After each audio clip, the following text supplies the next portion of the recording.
Hey everyone, I'm so glad to be here today to talk to you about my wall presentation and Google site regarding setting. So you may be wondering, what is setting? It's one of the main elements of a story. It serves as the background or a scene where a story is set, and it plays a major role in popular works we all know and love. So for example, a galaxy far, far away in Star Wars. So a story setting can be created through different aspects like the natural, manufactured, political, cultural, and temporal environment, and it also includes each character's knowledge and possessions. That sounds like a lot, but don't worry. By the end of this presentation, you'll understand all about setting and you'll understand every aspect of it.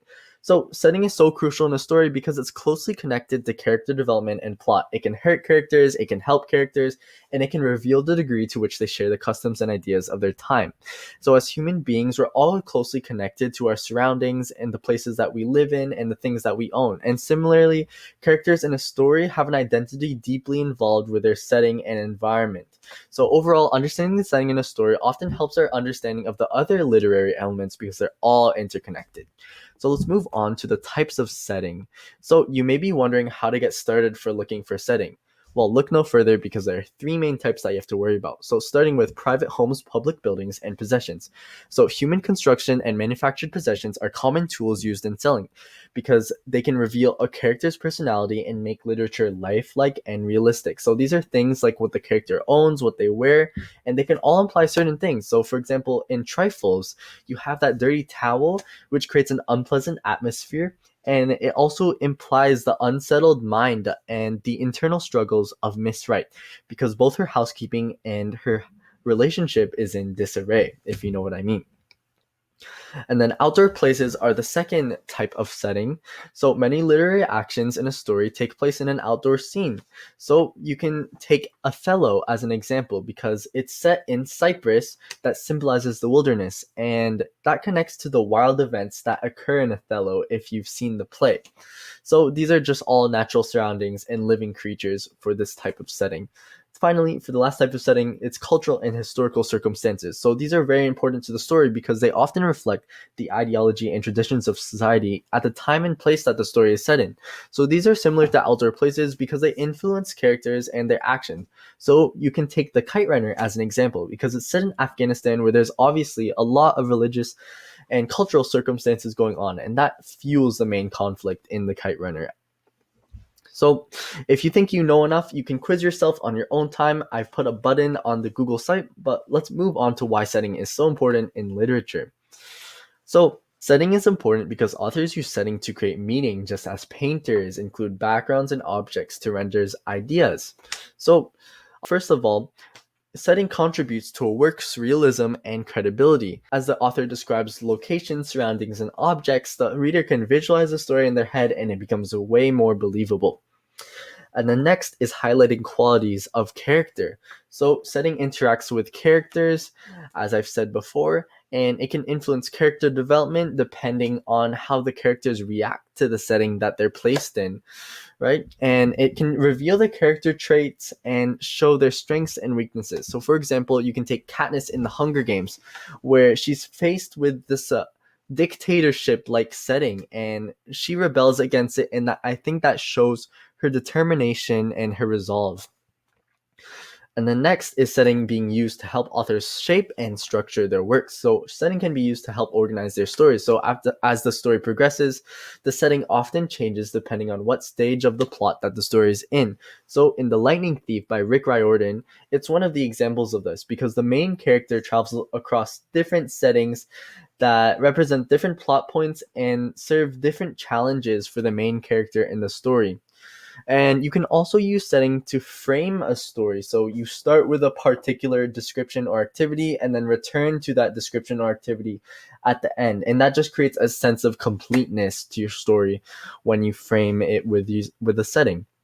And the next is setting being used to serve as symbolism. So when the author emphasizes certain scenes, you can take that as symbols that express the author's ideas. So for example, in Trifles, this is similar to the dirty towel because the setting is in the kitchen where it's very dreary, it's unkempt, and it's very lonely and dirty, and it just shows Minnie's unhappiness and her disturbed mind, which shows the motive behind her murderous act. Next is how setting can be used to create an atmosphere or mood in a story. So, for example, if the author uses imagery like shapes, lights, shadows, animals, winds, and sounds, these are all things that the author can use to create a certain atmosphere. So, for example, if the author uses words with negative connotation, it can create a negative atmosphere. So, if they use dark colors or uncleanliness, then it can create an unsettling or scary atmosphere. And then next is underscoring a work's irony. So setting can create expectations in a reader's mind, and then the author can do the opposite of those expectations. So for example, in The Giver, the setting initially portrays a perfect world where nothing wrong ever happens, nothing unexpected happens, and there's no pain. However, this society is ironically far from perfect because the citizens don't experience love and they're heavily restricted. So in this case, the author uses the setting to highlight this irony. So there's a quiz at the bottom if you want to test your knowledge, but we're going to move on to the questions that you can ask to discover ideas. There are a few important questions you can ask to prepare to write about setting to see the ideas that the author is trying to communicate. So for example, the economic status of the characters in a story. So you can analyze that to see how it affects their actions and their attitudes. And then next is the visual description. So if the author describes it very vividly and like you're right there, or if they just do it like vaguely and you have to make some of the details on your own. And so you can consider the reason why the author chose to do that to help you.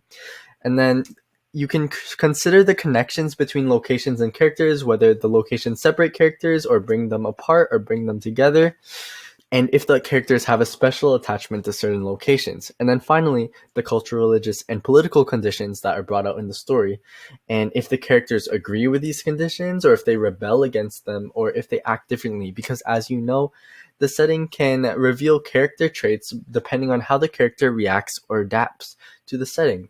So overall, these are all really great questions to ask when you're considering setting and trying to analyze it to find the author's ideas. Finally, we're going to see the connections to the short stories that we read, The Cake is for the Party and Simple Recipes. So starting with The Cake is for the Party, in the story, Bonnie and David walk together on the ocean side of Dallas Road. So this has a setting with very vivid imagery because it describes the sun is going down behind us, turns the cloud into pale yellow vanilla, and it features an Olympic mountain range that's jagged and snow-capped.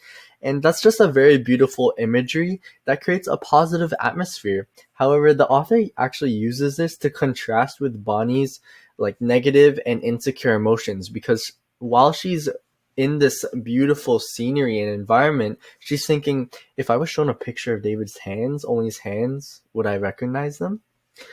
And then the next example is the contrast between both apartments. So David and Janie's former apartment is described in detail in the story. So David and Janie used to have a big studio apartment with a spectacular kitchen. It sounds very beautiful for how Bonnie described it.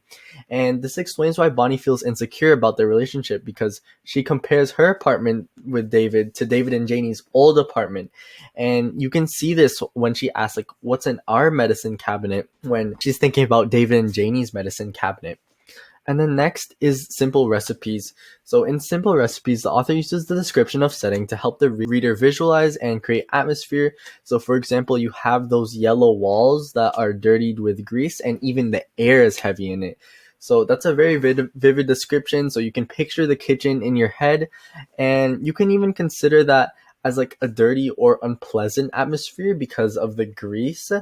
But it does show the culture because they love cooking traditional food. Later on, the daughter reveals that her apartment walls and her ceilings are scrubbed clean and she doesn't have those yellow walls anymore.